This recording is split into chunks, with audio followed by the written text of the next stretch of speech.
to Two Giant Goofballs, a New York Giants podcast. Are you a goofball that loves Giants football? If so, sit back and relax as we talk about the team that both excites and frustrates us so much.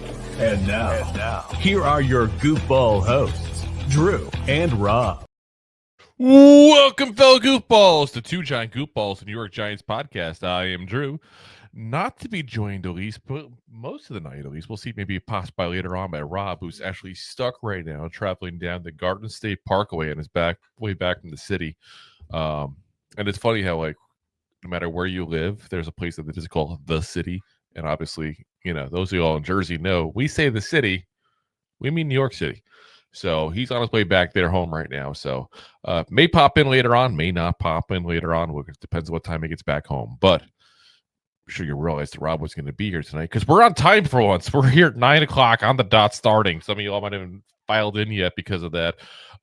We are on time here. So this is going to be our first post-draft episode as a whole here. What I mean by that is since the draft ended and we spent the last month and a half here talking about everything going on as far as prospects, who the Giants drafted, who the undrafted rookie free agents are, how the roster is now. We've gone through all that kind of stuff now, where we're going back into talking about the latest news with the Giants. Now, there is some draft news still, so we're going to still have some of that there, but there's a lot of rumors and rumblings now that all that stuff is on over, as far as what may happen here with this New York Giants roster here. So first off here tonight, we're gonna look to go ahead and end the topic here. I'm gonna say that right now because Giants fans, we as a whole have a tendency to harp on things. You still hear people talking about Daniel Jones, Saquon Barkley. I mean, things that have been gone and done with here. So we're gonna put a nail in the coffin here on Shedeur Sanders in that topic here because some news did come out recently.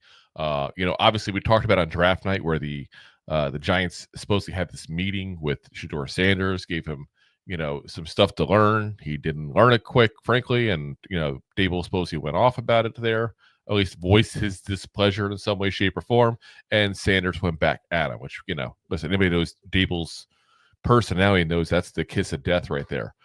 But there's been some more news coming out now. Now, Jeremy Fowler of ESPN said this. He said, while the Giants worked out Shedeur Sanders the week before the draft, Sanders sensed much earlier that New York probably wasn't in the cards for him. Sanders openly acknowledged during the pre-draft process that he didn't hit it off with Giants coaches, per source. Which is funny because everybody talked about all along about how, the handshake at the East-West Shrine Bowl was so overplayed it's not even funny, obviously. A lot of things were talked about as if they were this was a foregone conclusion. Now, listen, we fell for it. We said in our mock we thought the Giants would take Shedeur Sanders. We thought he'd be there at 3. We thought he'd take him. That's what all the news was at that point. We did our last final mock, and a lot of the mocks we did. So, it's interesting sometimes what is reality and what is fiction and what comes out and what doesn't come out there, So we also have Todd McShay, of course, who said right beforehand, a few days before the draft, that Brian Daboll was not a Shedeur Sanders guy. So that's kind of what open people's eyes to this potential here just a few days before the draft. Now, Paul Schwartz of the New York Post said, what seems true is that there was not one incident or a moment where the Giants soured on there's no one incident or moment where the Giants soured on Sanders. That much reported terrible Sanders meeting with head coach Brian Daboll, the one where Sanders was unprepared for an install test, Daboll gave him and then balked at Daboll's criticism. That is likely either untrue or overhyped. There was no bomb meeting. There was there were less than ideal interactions. There were touch points all along the line that provided checkpoints for the Giants to assign to the pro and con columns. The conclusion was that the con column was too overflowing to accept. I thought that was kind of interesting, again, from a guy who specifically covers the Giants there. So all this stuff about this meeting with Sanders, you're hearing mixed results. Who knows if that actually happened? Here's all we really need to know in the end. The Giants met with Shedeur plenty of times in this draft process. They decided they didn't want him. In the end, it's all that matters, guys. like I said, I want this to kind of be the final, again, unless any kind of crazy news breaks out of this scenario. I want this to be kind of that nail in that coffin because, like I said, we have that habit as Giant fans of harping on things. I guarantee you in 2 years, people will still be talking about Saquon leaving for the Eagles and Daniel Jones and all this kind of stuff there. Same as we still harp about, Geno Smith, starting in place of Eli Manning, which was BS, let's be honest, but it was years ago. Let's move on. Or, Giants could have drafted Patrick Mahomes if they just listened to, it's like, stop. We got to move on from things eventually. And that's what I want this to be with Shedeur Sanders. Listen, I hope the best for the kid. I think his father put him in a bad scenario, didn't teach him the tools he needed in the draft process, really screwed him up. And unfortunately, he's an adult now. He's got to figure that out and figure out how to fix that. So, hope the best for the kid because, listen, he's got a lot of issues. It's quite obvious. But if you listen to anybody that knows him, they actually say he's a good kid. So I don't want to root against him. I just want to, like I said, point out what we're hearing about what did happen with him in the Giants and say, with that, it's time to move on. It's time to get on the Jaxson dart train and hopefully have a great future with him there. Before we get the next segment here, want to go ahead and real quick, Deb mentioned it here. Should opinion on Mike DeReese leaving. He seems very highly thought of around the league. Listen, I got to be honest with you guys. It's a name I heard floating around beforehand. I don't pretend to know all the scouts and their, have much opinions of them because, quite frankly, as fans, content creators, whatever you want to say, we don't get to hear who scouted who liked who, you know what I mean? Like, we don't get to hear that part of it. For what I hear now that he's left, and I know he's on a podcast recently talking about it, and basically it wasn't, from everything I'm hearing now, an issue with him and his job and his abilities to do his job. It was much more issue with him and Shane not seeing eye to eye and there being personality conflicts. And listen, sometimes that works out, having opposing opinions, and sometimes it's a very good thing. It creates a checks and balance.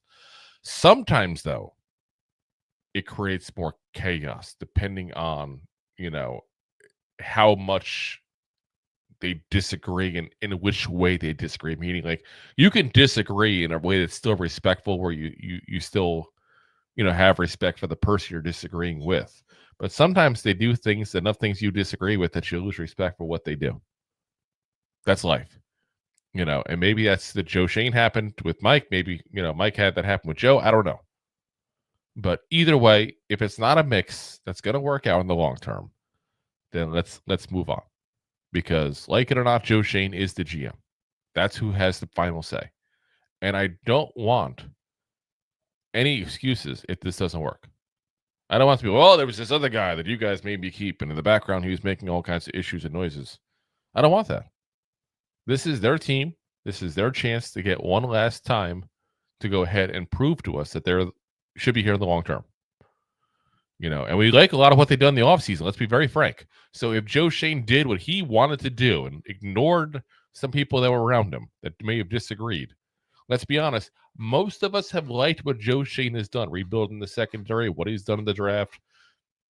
So, I can't complain, guys. I'll tell you point blank if I think something is BS, and I'll tell you point blank if I think something is correct. In this case here, I got to say I agree with the move. It was an amicable, change at that point. They couldn't work well together, and sometimes it's just best to part. So, again, very highly thought of, as you said, around the league. I hear nothing but good things about him overall. But I got to be honest, it wasn't a name that you heard on a daily basis until recently because of this. So I'm not going to sit there and cry over spilled milk either. Now, if things don't work out, there's issues with scouting and drafting and things of that nature, then maybe this is something we revisit later on. Go, hold on, remember this guy? We had this guy. Here he is. And he's doing really good now over at blank. That's what's going to happen. And as Jay said, it's hard to work for arrogant people. That's fine. Listen, I'm arrogant. I admit it freely. I have an ego and a half. That's fine. You just got to be able to back it up. That's all there is to it. If you can't back it up, that's when you have an issue. And there's a limit to how much ego you can have. Because you can't have so much ego, you're just a dick to everybody. It's there's a fine line between confidence and ego, and you want to be right around the top of confidence, the low end ego, if that makes sense. You go too far into ego and just things will implode on you. That's what'll happen. So, real quick, also before we go on, we got Big Blue in the Bronx here in the house, guys. If you haven't already, and you're, obviously if you're here, you're probably, you're probably, a Giants fan or a New York area fan in general. This channel here is dedicated point blank to New York sports. Give it a like, give it a share to people really good stuff there. And let's see. Jay says, yeah, but nobody works for you but Bob. No, first off, Rob doesn't work for me. We are co-hosts. We work together. But second off, yes, in my regular job, I actually have a lot of people that do work for me. And like I said, you can still be an ego person and say, I want this done this way because I know this is the best way because I've had experience doing blank. But you can still respect people that work underneath you and say, listen, I'm happy to hear your opinions. Just understand that I have the final say because that's the position I'm in. And as long as we can have constructive conversations, there's no problem with that. That's what I mean by not having an uber ego. Like, not everybody has to agree with me. That's fine. He says, lots of employees at the comic book store. No, it's not a comic book store. Stop it. I don't look like the guy from The Simpsons. I don't know where this is coming from. I shouldn't have worn the Marvel shirt for you, Jay, here today, huh? Should have wore like another Giant shirt or something just to avoid the comic book store stuff. It's all right. I can be a nerd and a Giants fan. All right, guys. Let's get into a guy that we did draft here because we got the saga. We really haven't talked about much. The jersey number saga here with Abdul Carter.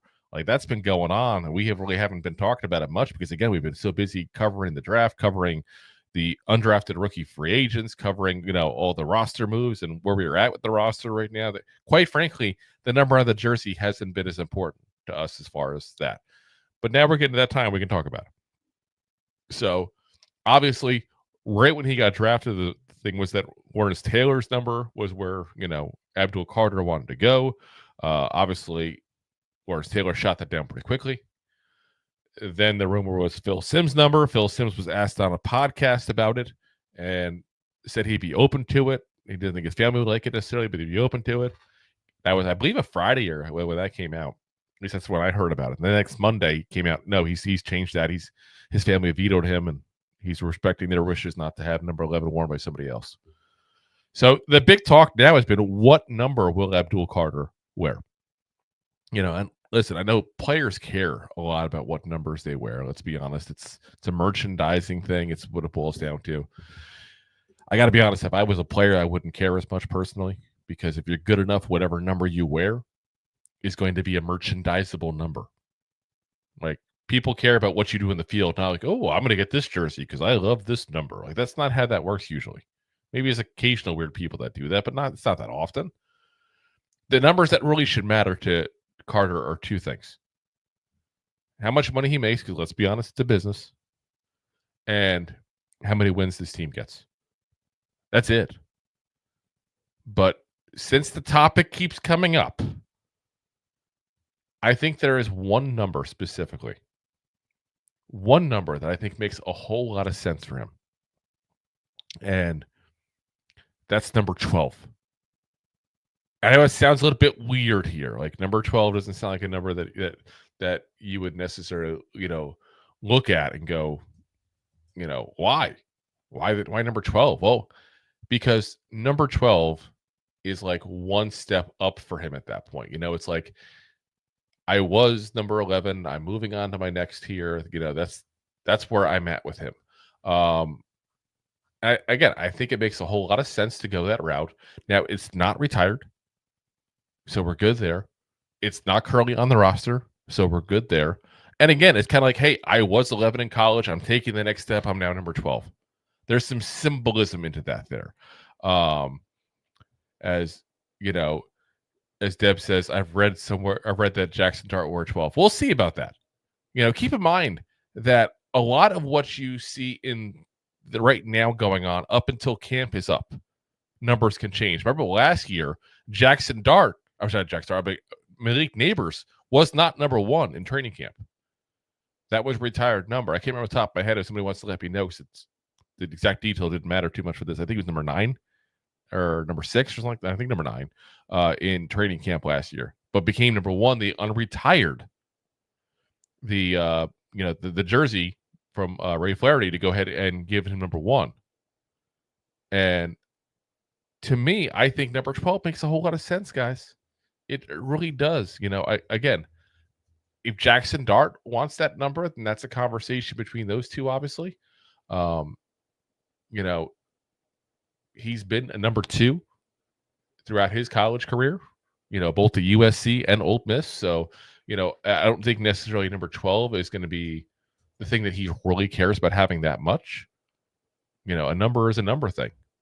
But, maybe he does. Maybe there's some meeting for number 12 for him at that point. I don't know. I will say number 2 is also not retired. As Deb says, let's wait and see what Rob buys for a jersey. Remember last year's neighbor's jersey with the 0? Yeah. No, his neighbor's jersey was actually whatever it was in the training camp there. I can't remember what he even wore, Malik Neighbors. I'm trying to remember what it was. I'm trying to see if I can Google it real quick for you guys here. Was it? I don't think it was a 0 though. I really don't think it was. Number 9. Yes, he's got the number 9 jersey is what Rob has. And he's got it in that 100th anniversary edition. I wonder, is that going to be worth more money now? Because A, it's 100th anniversary, which we'll probably never see that hideous uniform again. And then on top of that, it's a number that Malik Neighbors only wore in the preseason. Like he never actually wore that uniform. Maybe Rob has like the collector's edition Malik Neighbors jersey. Who knows? But again, I think number 12 is where I think he should go. Now, again, we'll have to see what Jaxson Dart does. That's an interesting wrinkle there at that point. But, like I said, I'd like to see that. I think it'd be a great option. Number 12, take the next step. I'm taking the next chapter in my professional career. So, all right, let's talk about numbers though overall, because this has been a topic too. Now that this whole stuff going on with Abdul Carter wanting, 2 numbers that were retired, one paying homage to the guy who was retired in Lawrence Taylor, and one because it was old college uniform number, which happened to be Phil Simms' number as well. The question is, should numbers be retired? And I love that I'm hearing people talking about this topic again. I really am, because, guys, I got to be honest with you. I hate the retiring of jerseys. I hate saying this number is no longer available. It's off the table. It's retired. To me, that's dumb. I get it. You want to pay homage. You want to pay respect to people who did something for your franchise. What I think teams should do as a whole is have the Ring of Honor like the Giants have, and make certain numbers more difficult to get. Like, it shouldn't be like, oh, you can't wear this because this guy in the 1940s that had 5 All-Star, 5 Pro Bowl selections and 2 All-Pros wore that, and it's now retired. Like, that's insanity. And keep in mind, we talk about players even nowadays, and I guarantee you, in, 30, 40 years, let's even go 60 years, let's be honest, like past all of our lives, basically, people are going to see some of the guys that got retired. Like, who the hell is that guy? And that's just where I'm at. Like, and again, certain numbers should be pretty much off limits unofficially. As Deb says, who the frick would dare wear 56? No. That to me is a number that you have to you got to be like, I'm coming here as the greatest defensive player in the NFL as a free agent to even think of that as an option because of who wore that number. LT is the goddamn GOAT, point blank. But, if you look at some of the players that we have retired numbers, let's be very frank on this one here. I'm going to throw this at you guys. Ray Flaherty, who's the guy who we took the number 1, unretired it to give it to, to give it to Malik Neighbors. The guy played in the 30s. He played 90 years ago. What do you guys think? Like, about Ray Flaherty as his time with the Giants? Like, how many people actually know what position he played? So think about this in the future. The guys that we're talking about retiring, in the last, 20, 30 years ago or so, are you even know who they are? I authored one, Michael Strahan. If you take out the media stuff he's doing, and listen, great all-time Giant. I'm not even trying to knock him when I say this, but do you think in 40 years most people will know who he is? I'm just being very blunt with you guys, and I'd like to think that I would, but you can't sit there and say that for sure. Because if you go to somebody who's 25 years old right now, I'm just using a younger age, but an adult age, and ask them point blank about a player that played in the 60s. And I don't mean like a scrub. I mean like a good player, like ask them about Rosie Brown, for example. Ask them who that is. And I'll guarantee you a good amount of them don't know. As Jay says, Jerry Foley knows. Well, of course he does. It's like saying Petrus Favre knows. It's okay. He again, he's a little older as well, and a Giants historian overall. Not everybody is that kind of fan. So it's just a little ridiculous at that point to go ahead and put that on there. Like, here we go. Number 4. And I'm just going like some of the numbers. Tuffy Lehmans. Again, no disrespect to Tuffy and his family. The guy played for the Giants from 36 to 43. Does anyone know who he is? Just being honest. Does anyone even know who he is? And I don't think most of you know. There's probably some guys out there. And again, I know Jay will probably say that Jerry Foley knows. As he says that Jay's only 4 years, Jerry Foley's only 4 years older than me. I'm just messing with him. It's okay. He's good people. But like I said, that's where I'm at. So to me, don't retire the numbers and make the Ring of Honor.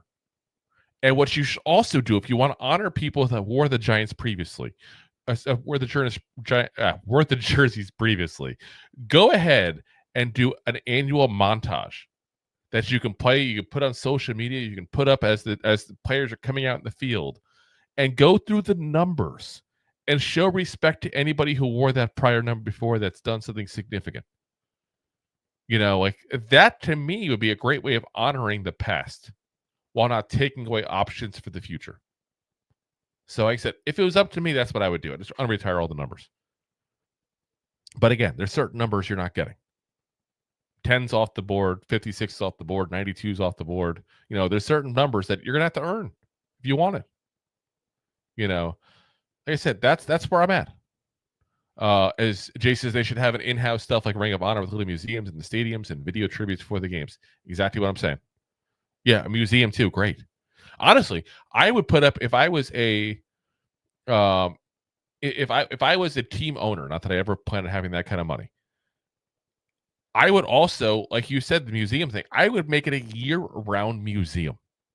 Like a decent year-round museum that maybe I just open on the weekends, during the year, where families can come in and teach, the next generation about the history of the Giants franchise.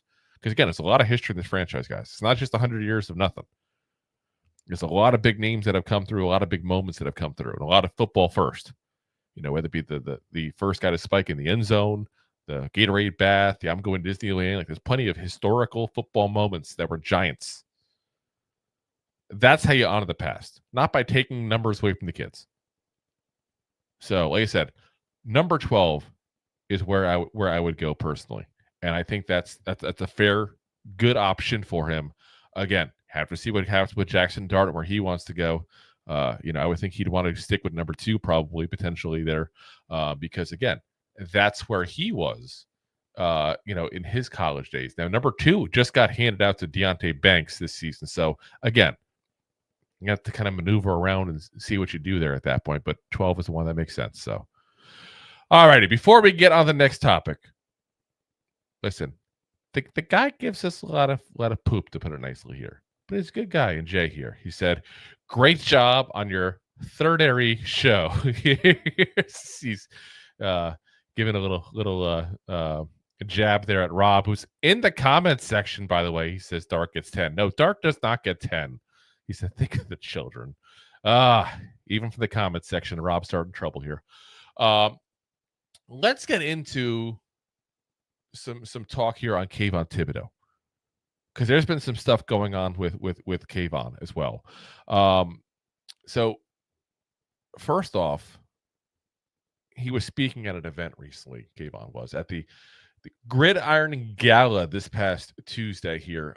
He was listed as a hometown hero by the United Way of New York City for the work he did with the community with his Dream, I'm assuming is how you pronounce it. It's capital J, capital R, capital E, capital A, capital M Foundation. I got to be honest, I don't know much on the foundation there. But, I want to go ahead and, tell you, if listen, if somebody's interested in giving to a cause and they're a Giants fan, feel free by all means to check that out. But he was asked about the whole trio they got now. There's obviously now Kayvon Thibodeau and Brian Burns like last year, but now you throw in the fact that you got there the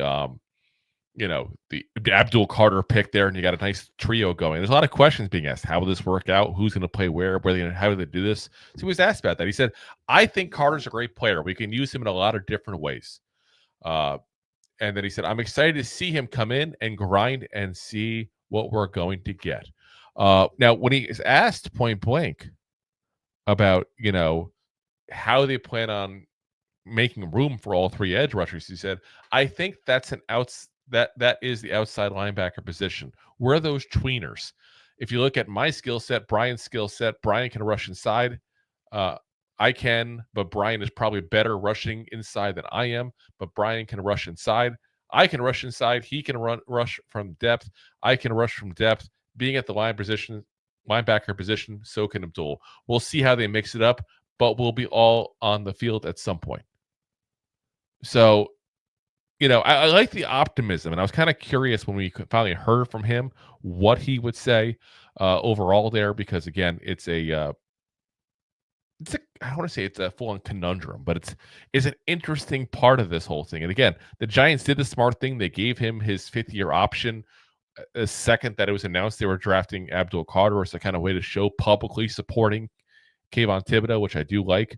But yeah, pretty good, I thought, on the answer he gave there, because they're going to move them around. And, he mentioned the inside for Brian Burns. That's a nice option there. I do think that Abdul Carter is going to be pass rushing from the inside linebacker position as well. Obviously, a position he played a lot in college as well. And I know one he talked about with the Giants about feeling comfortable working both positions in the pre-draft interview they had with him at the Combine, as the Giants released some of the film from that recently as well. No Shedeur Sanders film for those wondering. So that's been a question on every single comment board that I've seen now, but they haven't released that. I doubt they will. But like I said, good comments, I thought, from Kayvon. Good support of his teammates, I thought from him. Good support for the team overall, I thought, from him as well. Very, very happy with the way that went down there. Now, I'll say this. I fully support Kayvon Thibodeau being on this team. I think Kayvon's a very good addition to this team as well. I get he's a little bit of a disappointment from where he got drafted. As we went over the day, he's still a damn good player. But there's still talks about, will the Giants trade him? And I got to say, I'm a little shocked by that. This is Bleacher Report's Christopher Knox said, now would be a great time for teams to inquire about Kayvon's availability. He's coming off an injury-impacted season, but he had 11.5 sacks in 2023 and won't turn 25 until December.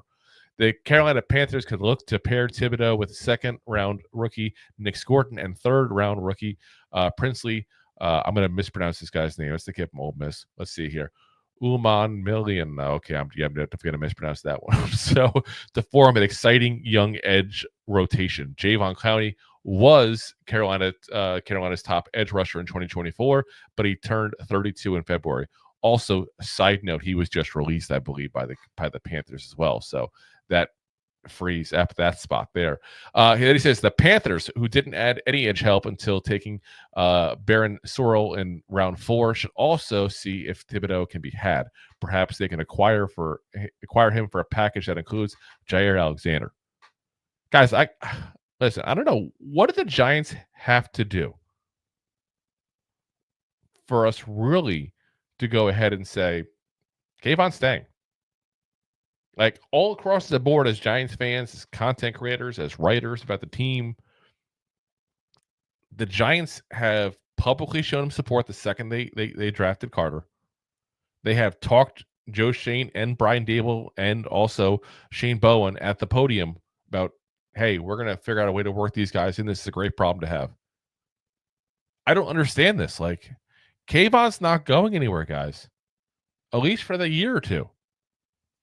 And that's if he ever does. You know, we've said on the show before, I wouldn't be so shocked if Brian Burns is gone before these two guys are, depending on how the contract situation works out. Because, he's getting paid a lot of money. He's the oldest of the three there at that point there. Listen, I don't believe the hype. That's not going to happen. I'm telling you right now that 90% of the teams out there would kill to get Kayvon Thibodeaux. I'm not saying they give up 5 first-round picks or anything crazy like that. I'm not saying that.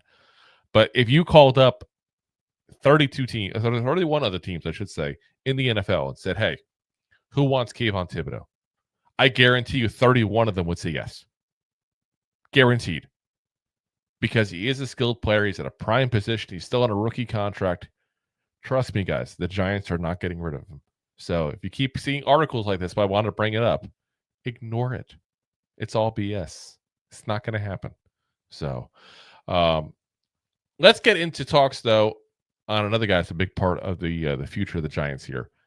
And that's Jaxson Dart, guys. Because the Giants have been commenting on the plan to go ahead and, develop Jaxson Dart. And listen, that's been a big topic of conversation ever since draft day. We traded up to go get him.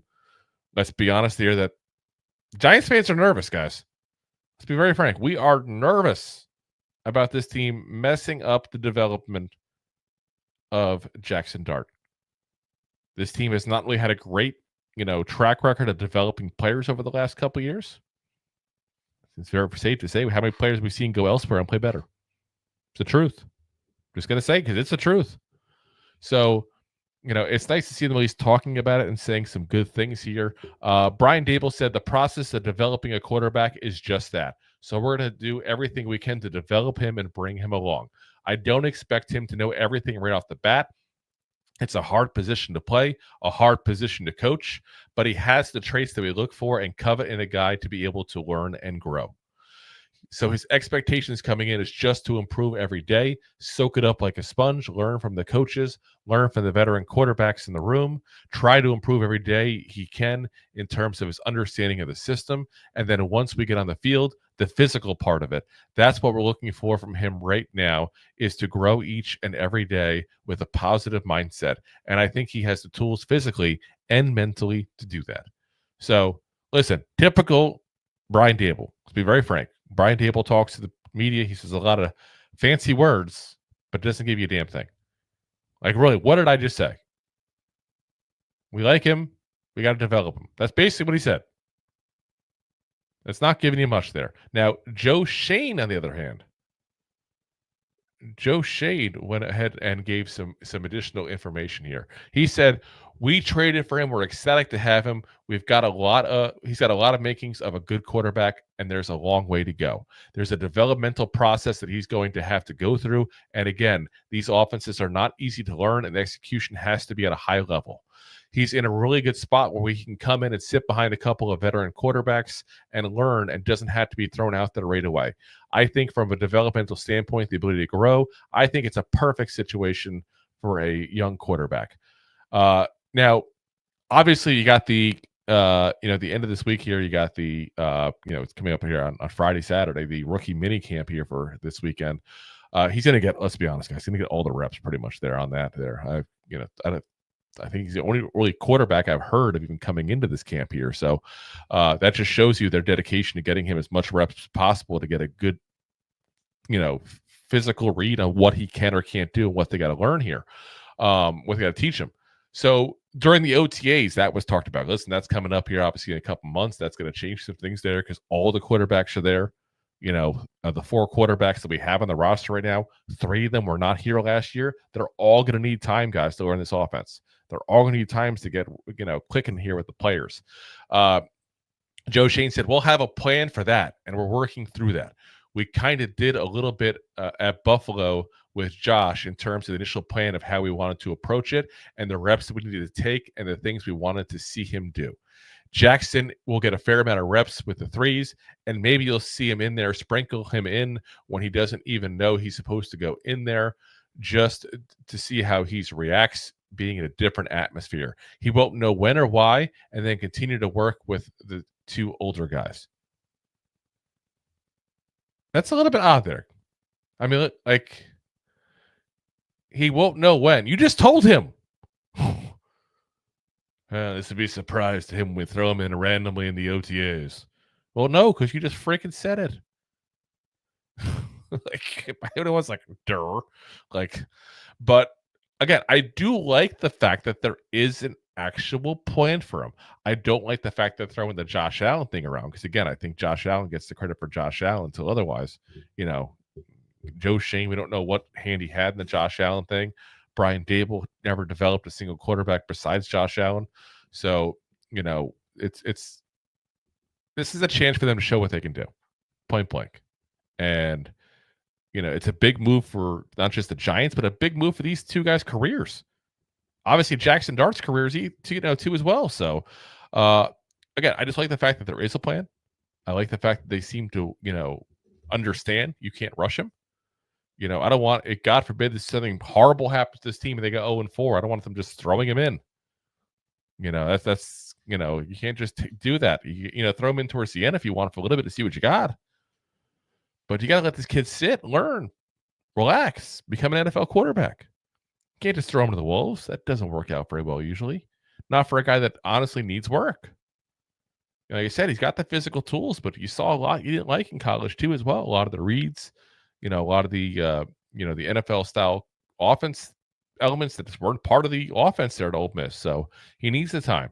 And I'm glad that the Giants do seem to recognize that. I just hope they remember that throughout the season as well. So, all right, guys, we got one more here, and then we're going to go ahead and pay the bills here.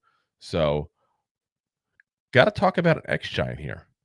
JPP, is he set for an NFL return, guys? Because he seems to think so. So he was talking to the guys over at TMZ Sports, but let's be honest, anytime we have a TMZ Sports quote, it's usually not very good. But he said, I still got it. You know, whoever gives me that opportunity, they will see. Last year, I didn't get a chance to play. You know, it was disappointing. But like I said, this is a business. When people feel like they don't need you, you've got to show them. And I'm in the gym 24/7 with my trainer, Mike. I feel good. I feel the young 24 me. I can't say 21. Down to 270 pounds. I've got abs. I haven't had abs since my rookie year. That's just the start. That's just the hard work I'm putting in and what I'm striving to get, because anybody that gives me the opportunity, I'm ready to go, ready to rock now. And they'll be like, yo, why wasn't he playing last year? And that's what I want them to say. Guys,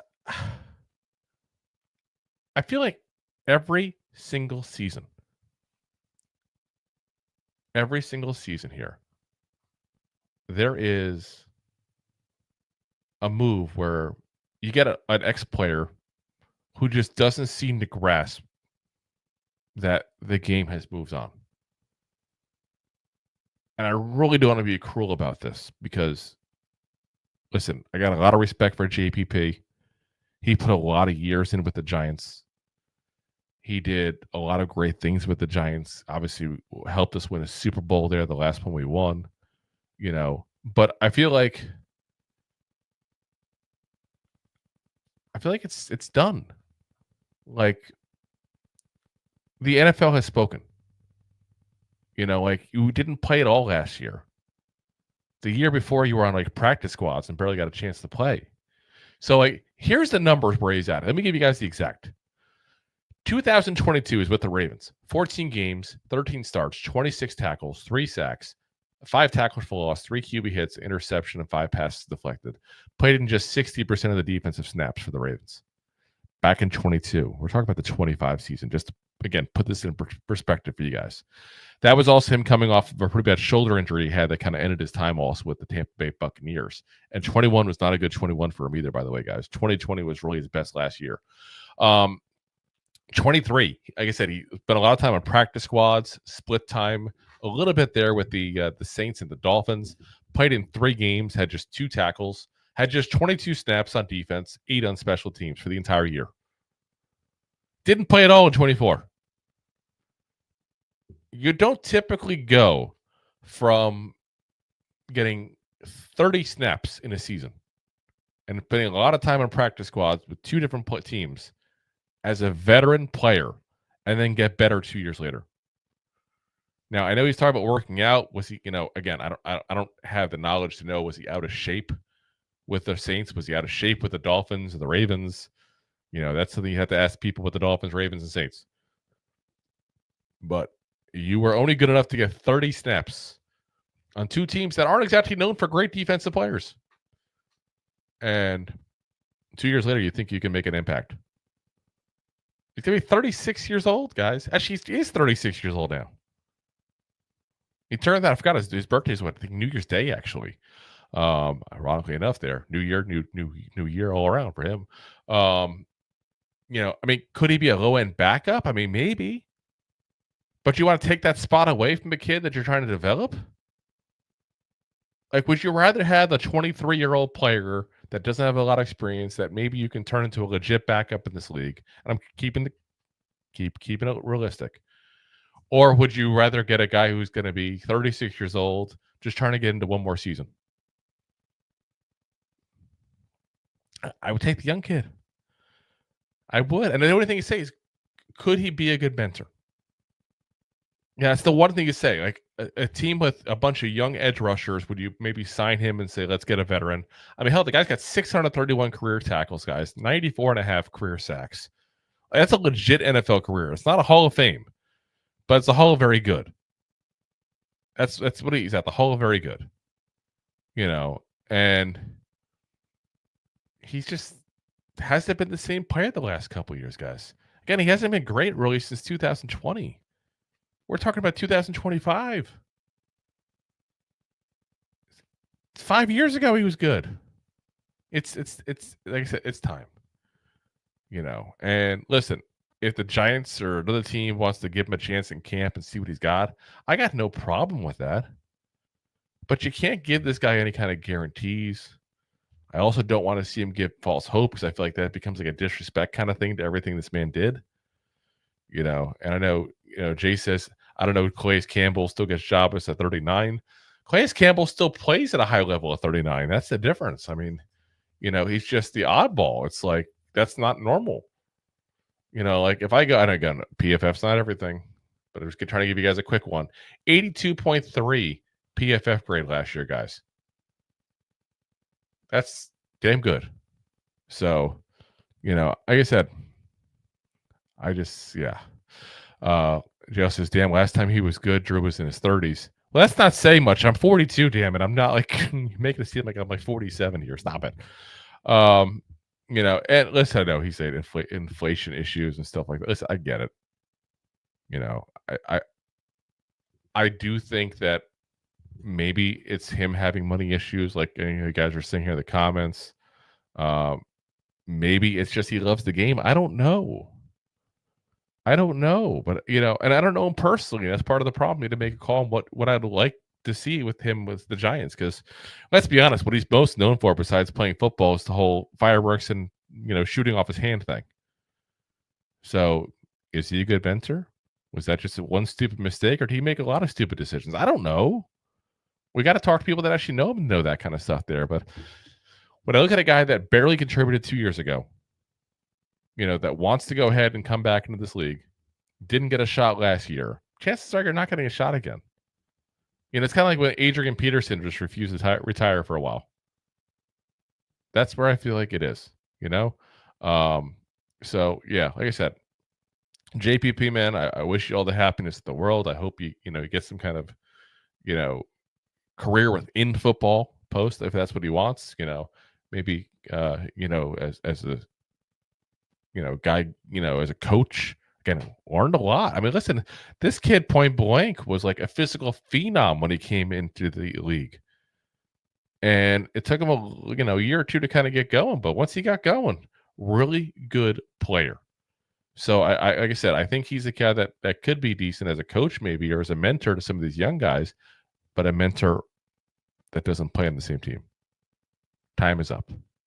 And I hate to say it, and I wish I could see more time with JPP playing just for memories. I'll always root for him. He's, like I said, he's definitely one of those once a Giant, always Giant guys.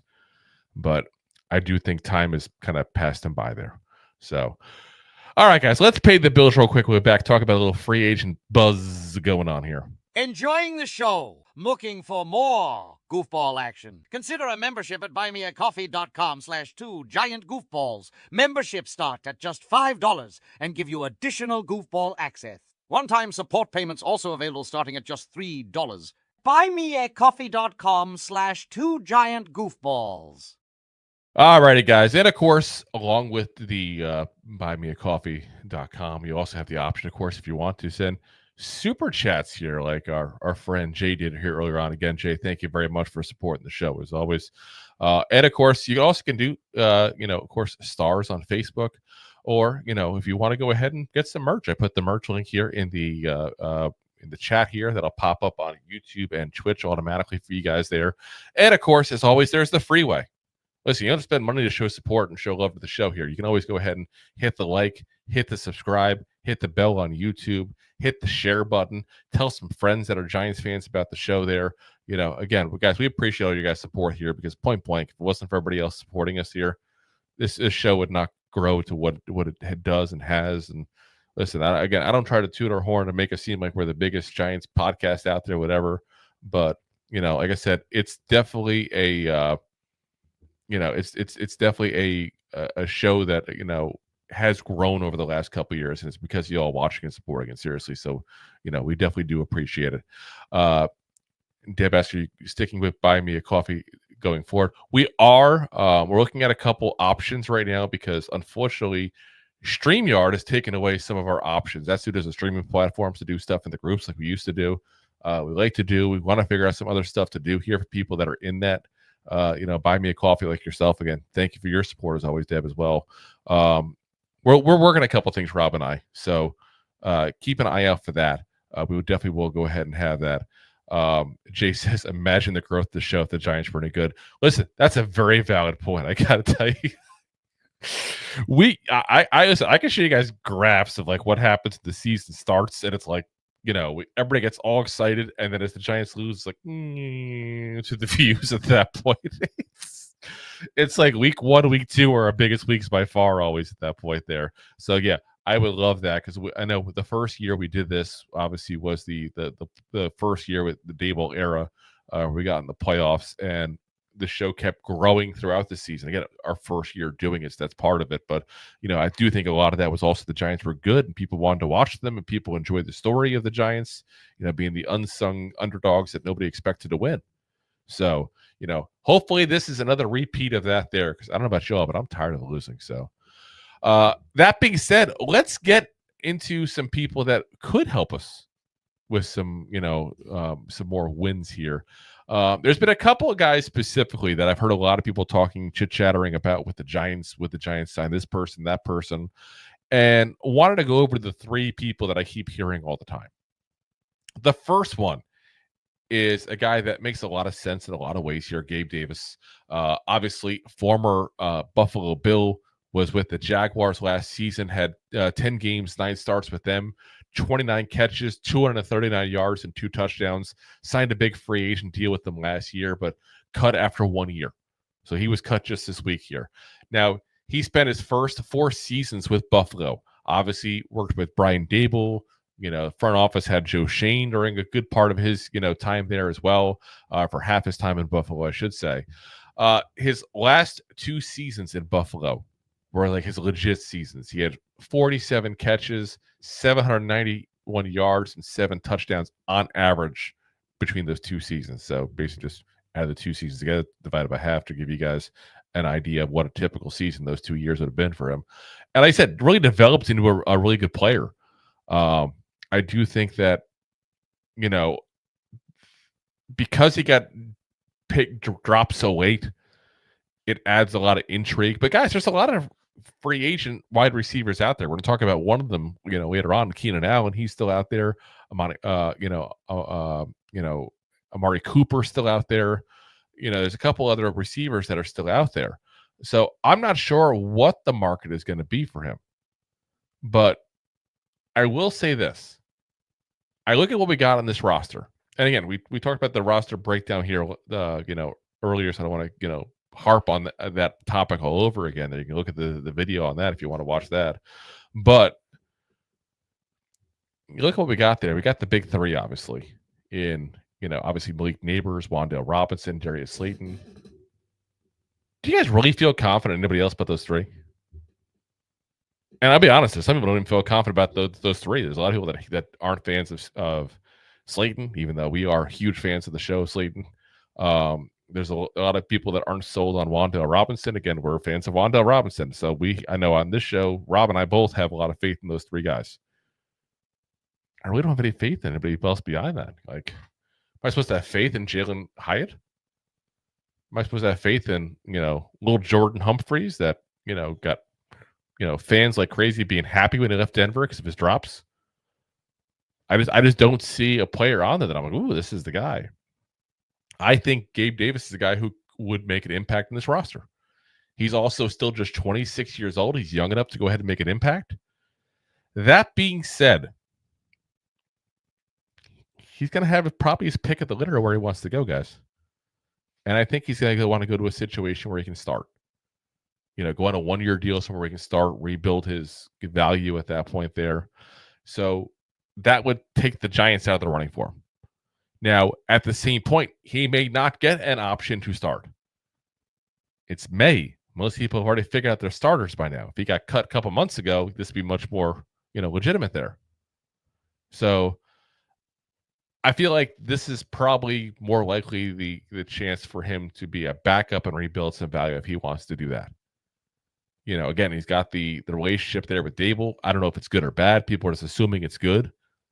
I've never heard, them really talk about each other publicly too much there in the last couple of years since Daboll left Buffalo.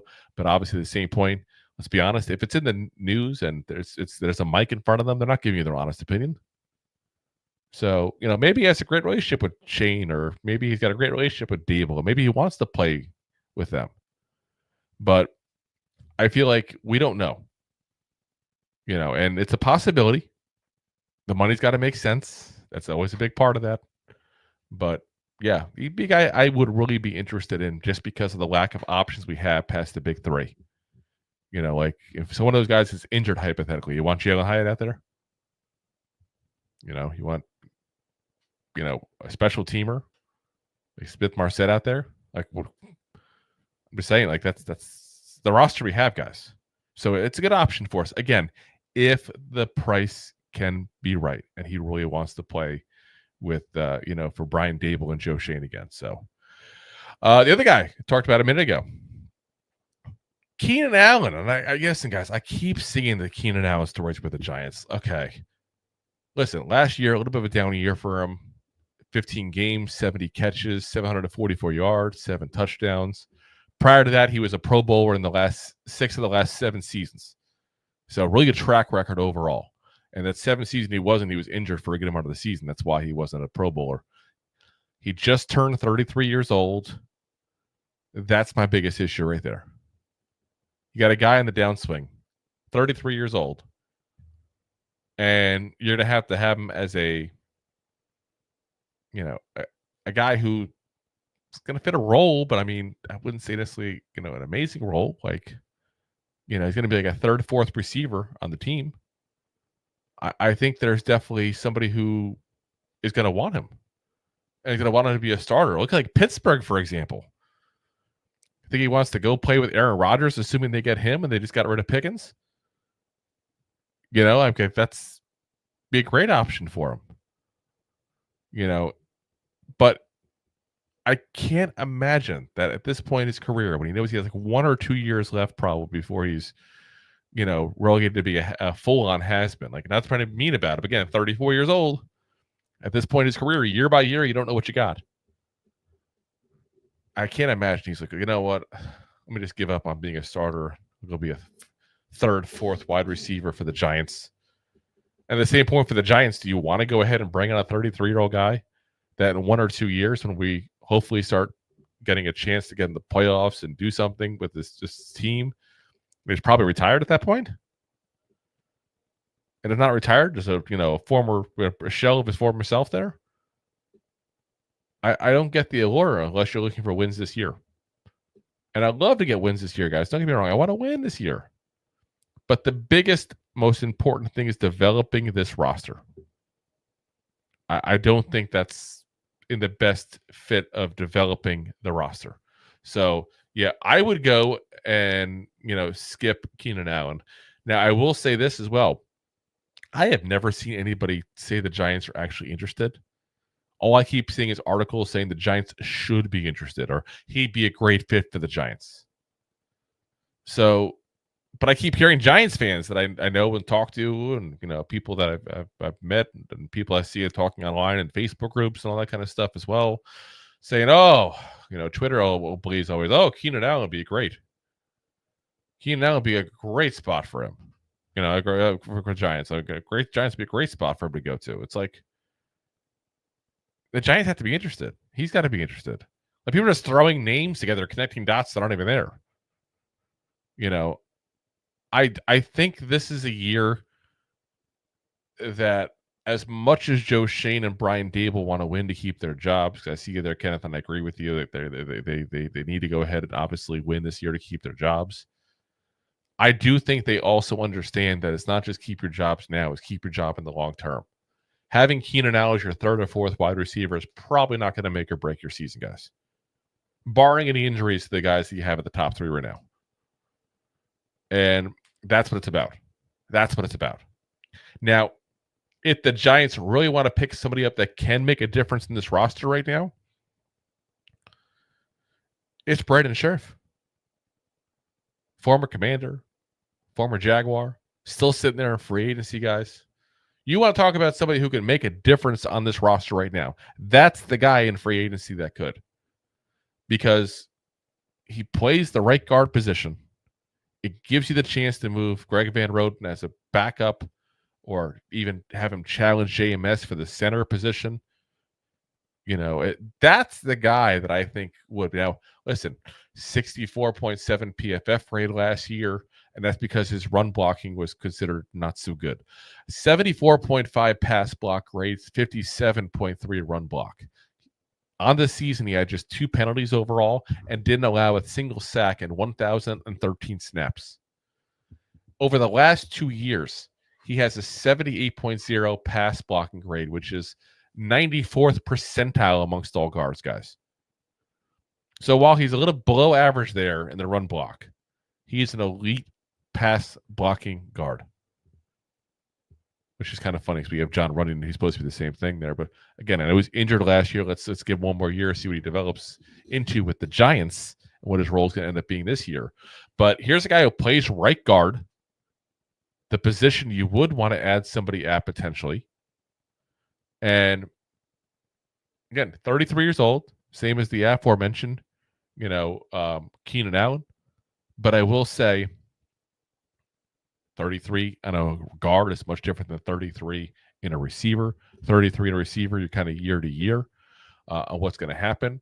33 on an offensive lineman, yeah, you're probably still year to year to a certain degree. Don't get me wrong, but you probably got 2-3 years really before it changes. So I do think that this is a guy that, again, if we sign him, it'd be a decent signing that solves a lot of problems. Adds depth to this offensive line, improves the right guard position, because I do think he is better than than Greg Van Roten.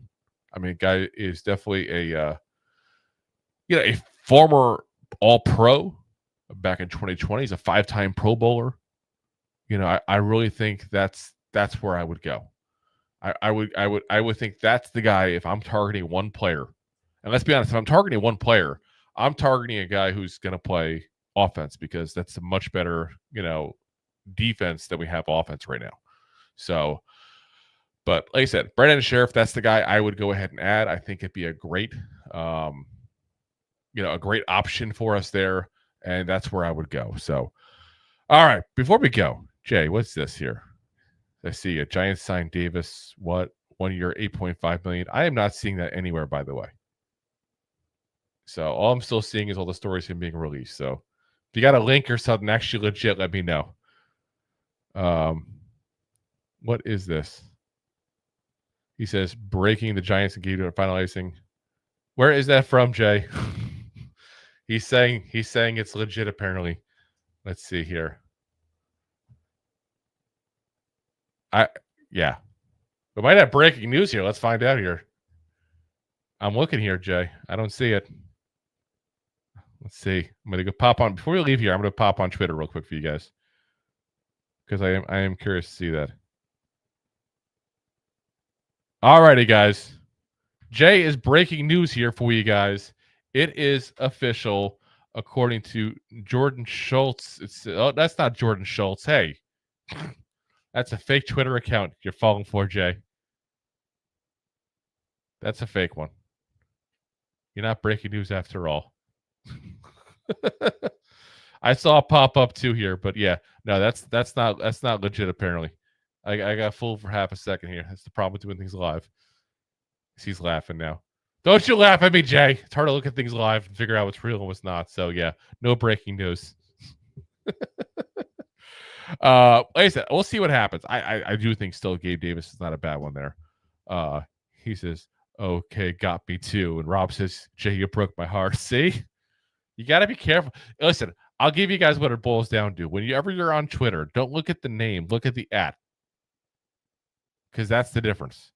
You can put whatever name you want. And you can steal pictures and put it on there. That's what's going on. But the @ is where it matters there. So that's what gave it away for me. All right. We're going to call it a night here for you guys there. So we'll be back again for you Monday, 9 p.m. Eastern Standard Time. As always, guys, we are live on YouTube, Facebook, Twitter/X, Twitch, and of course, Rob's favorite, my LinkedIn profile.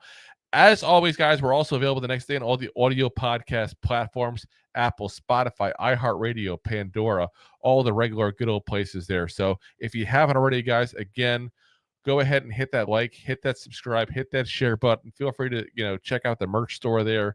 Again, appreciate you guys supporting us here for this is what now, our 4th season we're going into on the show here. Again, appreciate it very much, guys. And as always, go G-Man! Go G-Man! G-Man! Thanks for listening to Two Giant Goofballs, a New York Giants podcast. We appreciate your support. Thanks so much. Please, I'm begging you. Please.